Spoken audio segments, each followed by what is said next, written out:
E eu vou convidar você a estudarmos juntos nessa manhã, você de casa também, sobre a parábola do filho pródigo. Irmãos, eu queria convidá-los a abrirem a Bíblia no Evangelho de Lucas, capítulo 15, versículos 11 em diante. E depois que eu ler a Bíblia, eu queria que você ficasse com a Bíblia aberta. Evangelho de Lucas, capítulo 15, versículos 11 em diante. Assim que na verdade, com tantos celulares, hoje a gente tem que falar assim, vamos acessar a Bíblia no Evangelho de... Tem que atualizar, né? Vamos acessar aqui.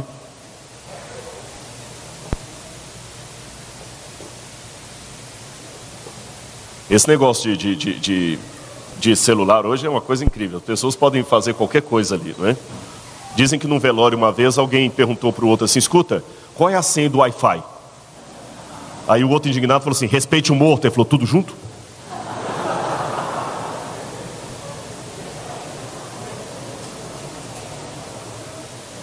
Lucas capítulo 15, versículos 11 em diante. Na minha tradução diz assim, continuou. Certo homem tinha 2 filhos. O mais moço deles disse ao pai, pai, dá-me a parte dos bens que me cabe. E ele lhes repartiu os haveres. Passados não muitos dias, o filho mais moço, ajuntando tudo que era seu, partiu para uma terra distante.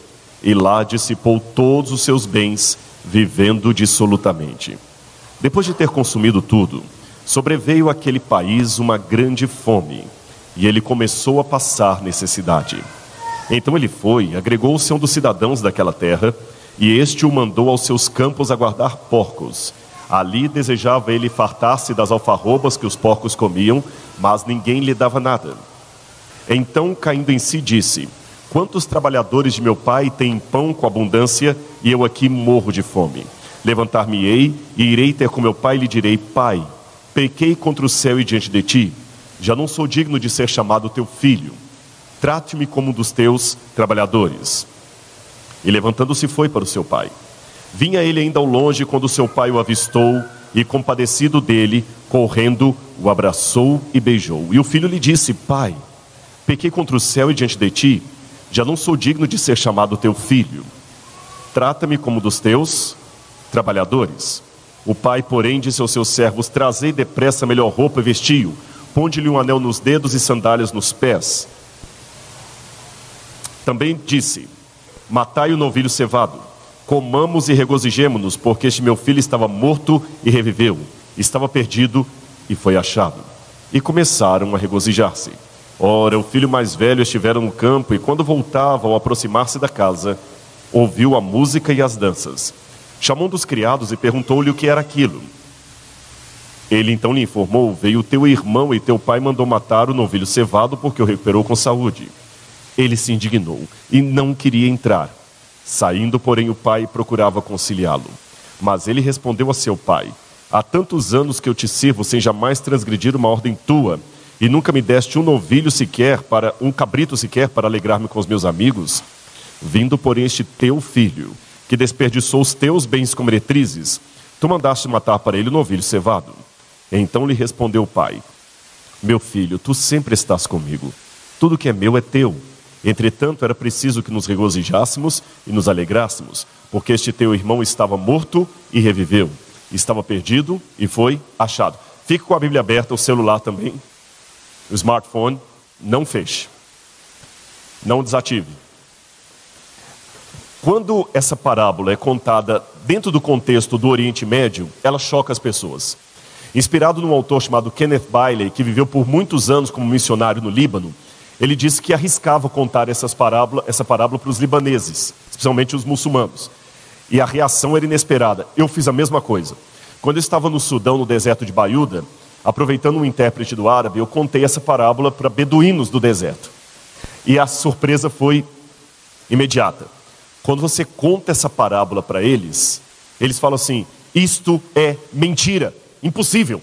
Eles não acreditam. A pessoa do Oriente Médio, ele é bem assim, passional. Quando ele sente uma coisa, ele sente com força. Quando ele está irado, ele ira mesmo. Se ele está chateado, ele rasga a roupa na sua frente. Se ele está de luto, ele pega a terra, joga na cabeça. Ele arranca fios da barba. Isso é impossível. Essa parábola é uma mentira. Não quero nem ouvir. Eles fazem assim. E eu insisti, por que essa parábola é uma mentira? Porque um jovem não teria coragem de se dirigir assim ao pai. Notinha de rodapé.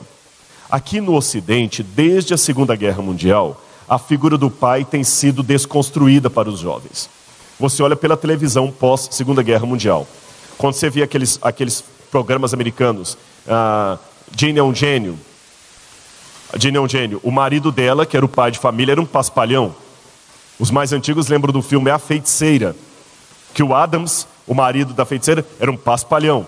Depois vieram os desenhos animados, os Flintstones. A figura do pai, um paspalhão. Os Jetsons, a figura do pai, um paspalhão. Atualmente você tem os Simpsons. A figura do pai, um palhaço. Alguém que não é digno de respeito. Agora é interessante que no Oriente Médio não é assim. O pai é a figura central da família. Ninguém levanta a voz contra o seu pai. Ninguém desrespeita o seu pai. Ele tem que respeitar. E depois do pai, a figura mais séria é o filho mais velho. É o primogênito. Então o rapaz não se dirigir assim ao seu pai. E eu insisti com a pergunta, mas tá, e se algum rapaz da sua aldeia falasse assim com o pai? O que aconteceria com ele? Eles me disseram, o pai dele bateria nele na mesma hora. E o expulsaria de casa. E ele seria expulso da aldeia. E possivelmente o conselho dos anciãos se reuniria e apedrejaria esse rapaz, segundo a lei, segundo o Alcorão. Eu falei, mas por que é tão sério assim a ofensa? Depois eu entendi. A mesma explicação que deram para Kenneth Bailey. Na lei do Oriente Médio, não tem como você dar herança para a pessoa com ela em vida, com você em vida. A herança só é dada depois que você morre. Em outras palavras, se o filho chega para o pai e fala, pai, dá-me a parte dos bens que me cabe, ele está pedindo, pai, eu quero que você morra. Imagina o seu filho chegando para você e fala assim, eu quero sua morte. Tem ofensa maior?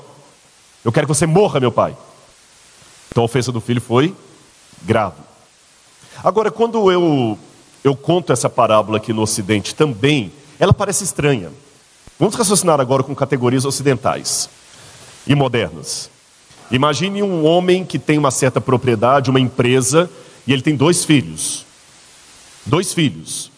Um filho trabalha na empresa, já está fazendo administração, porque ele sabe que quando o pai aposentar ou morrer, ele vai tocar o negócio da família. Trabalhador, todo dia ele está ali mais cedo, sai mais tarde.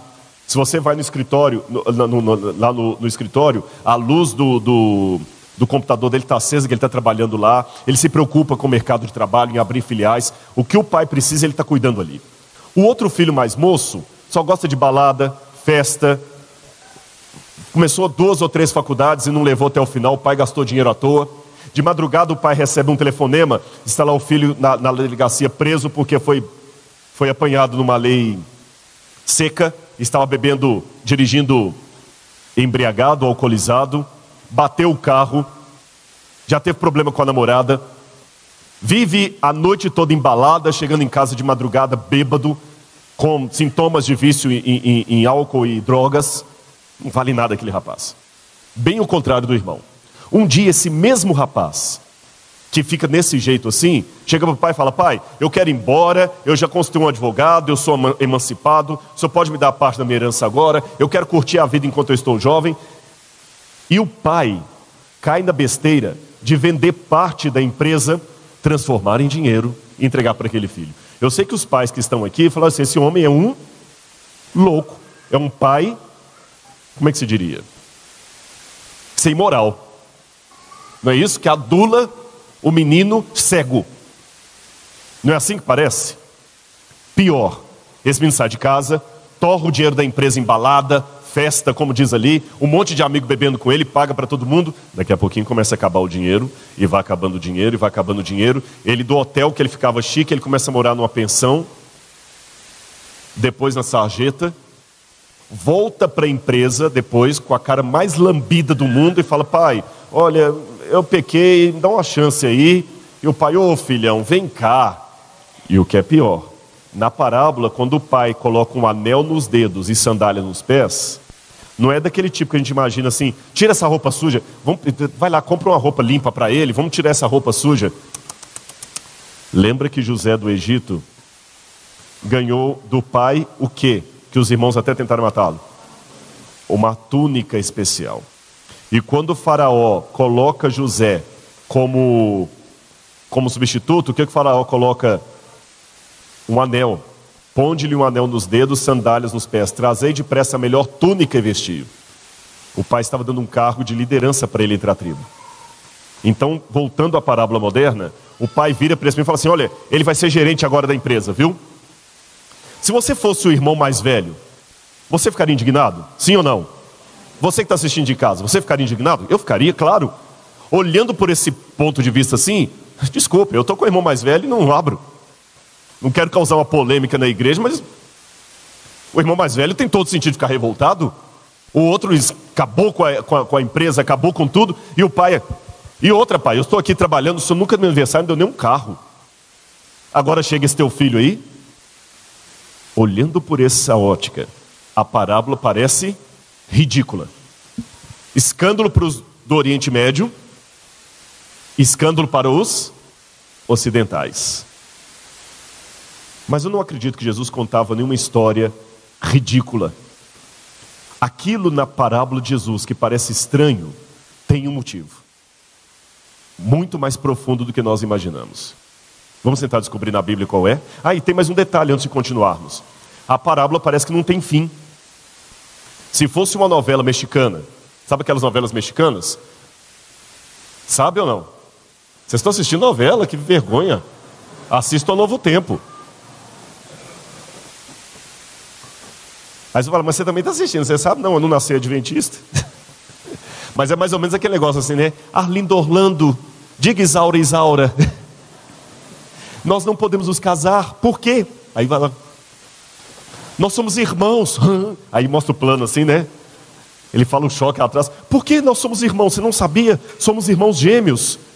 Mas eu nunca percebi nada. Você nunca percebeu? Temos o mesmo pai, mesma mãe, mesma certidão de nascimento, mesmo dia de nascimento. Mas eu pensei que era coincidência. Se isso fosse uma novela mexicana, a história termina num suspense. Qual suspense? O pai na porta, insistindo com o irmão mais velho para entrar. Qual a pergunta que você faz? Ele entrou ou não entrou? Ele aceitou reconciliar com seu irmão ou continuou na porta? Por que essa parábola não tem um final? Parece que está faltando um pedaço na Bíblia, não parece? Vamos então agora analisar o texto. Por isso que eu pedi para vocês ficarem com a Bíblia e o celular acessado aí. Qual a primeira palavra que aparece nessa parábola de Jesus? Eu posso pegar isso aqui um pouquinho? Posso? Qual a primeira palavra que aparece? Eu não ouvi ainda. Você que está em casa, qual a primeira palavra? Continuou. Aqui está a parábola do filho pródigo.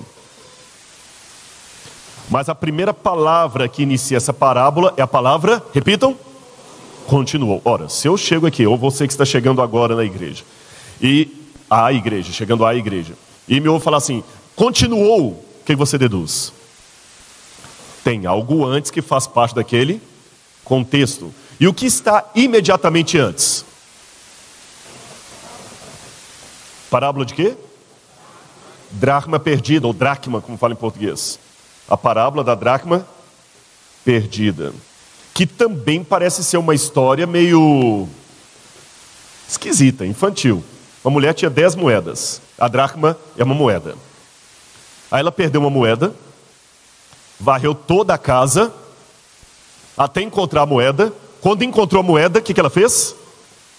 Foi feliz comemorar com as amigas. E Jesus fala, assim também haverá mais alegria no céu para um pecador que se arrepende. Gente, parece tão estranho. Vocês têm culto de quarta-feira aqui de oração, não tem?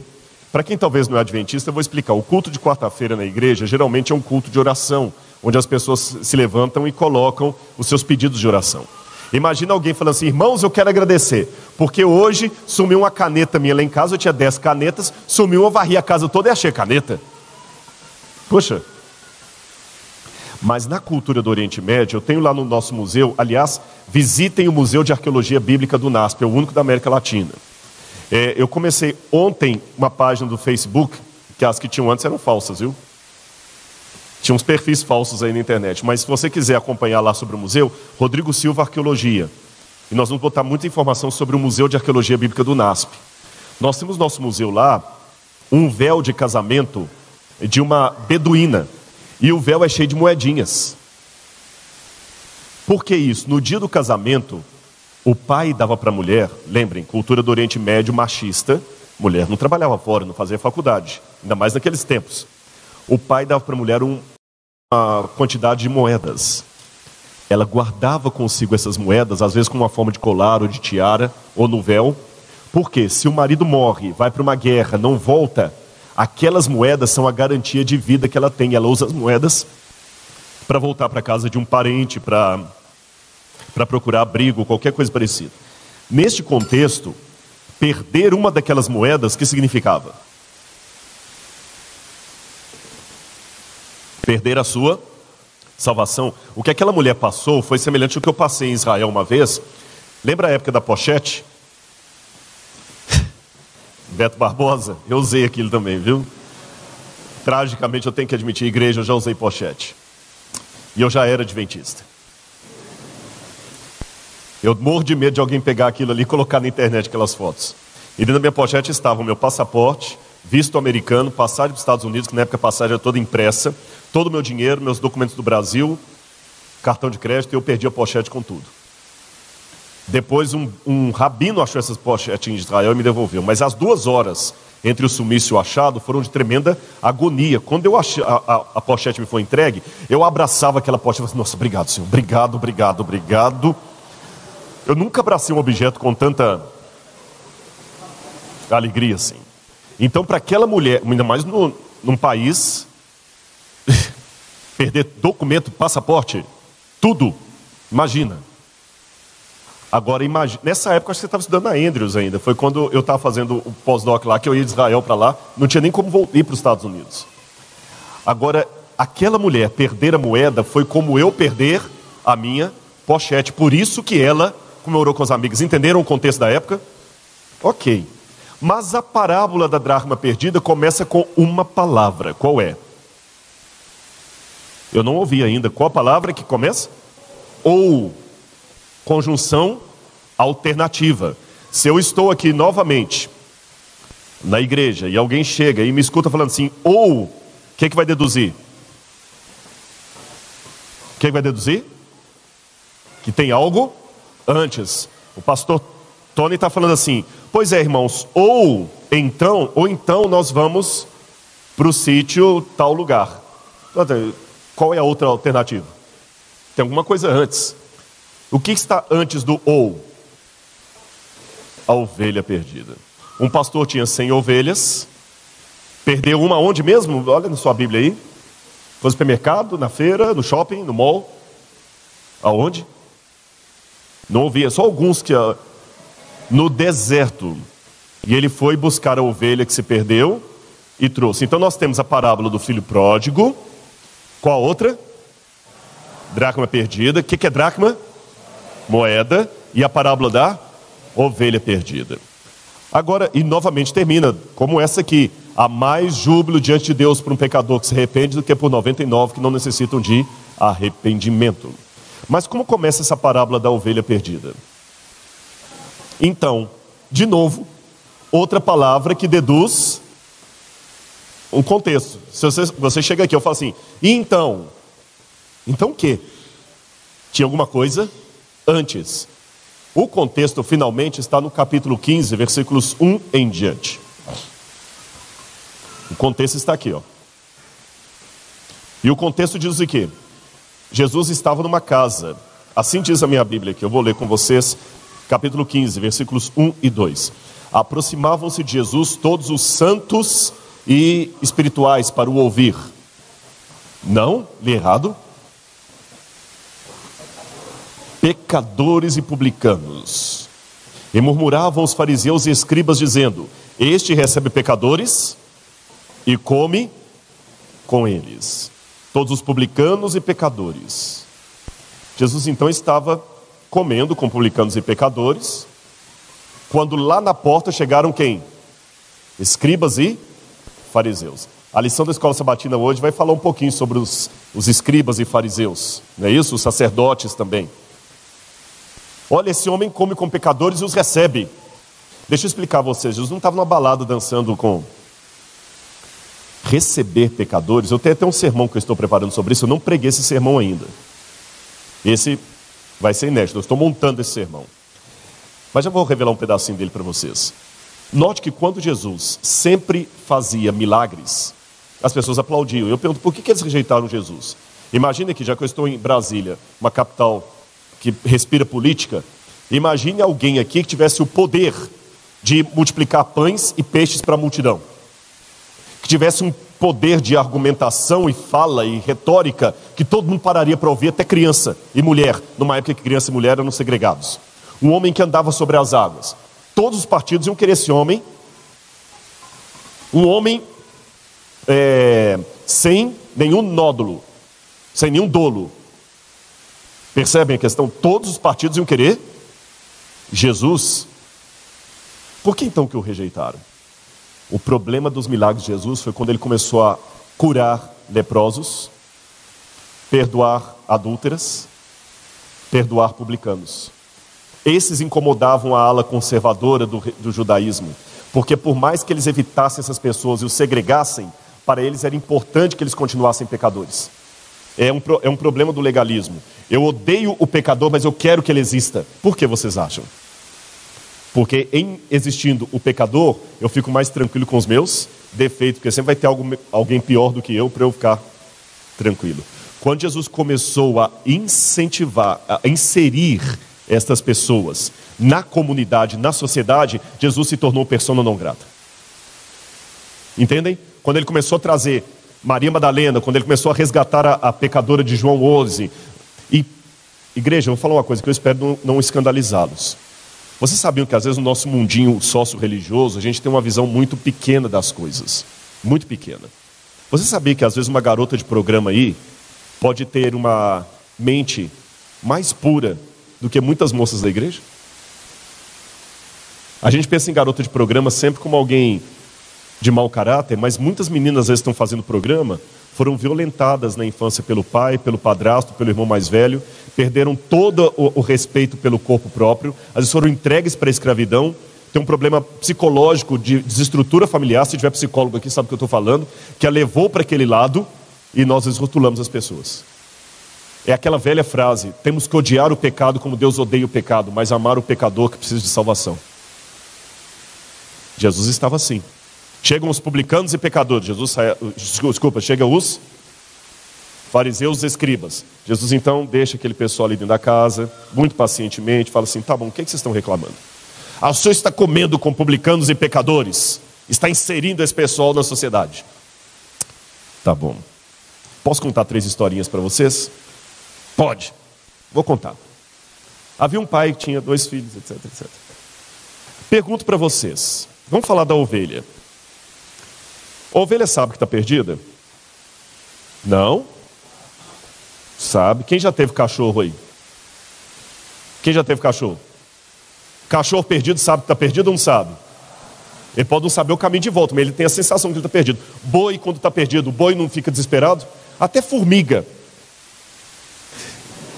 Passa o dedo ali quando elas estão em fileira para você ver, que ela perde o cheddar, ficou tudo desesperada. Repito a pergunta, a ovelha sabe que está perdida ou não sabe? E onde a ovelha estava perdida? No deserto. Eu tenho a realidade de alguém que sabe que está perdido e está perdido fora de casa. Alguém que sabe que está perdido e está perdido lá fora. Qual que é a outra parábola? Dracma perdida, a moeda perdida. Moeda sabe que está perdida?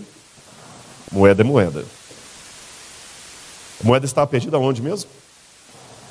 Dentro de casa. Alguém que sabe que está perdido lá fora. Alguém que não sabe que está perdido e está perdido dentro. E finalmente, uma história de um pai e 2 filhos. Um perdido dentro, o outro perdido fora. Um que sabe que está perdido, o outro não. Mas como que o mais velho estava perdido? Bom, simples. Lembra que eu contei para você que o beduíno se escandalizou quando eu contei a história? Que ele, ao pedir ao pai a herança, ele pediu para que o pai morresse? Lembram disso?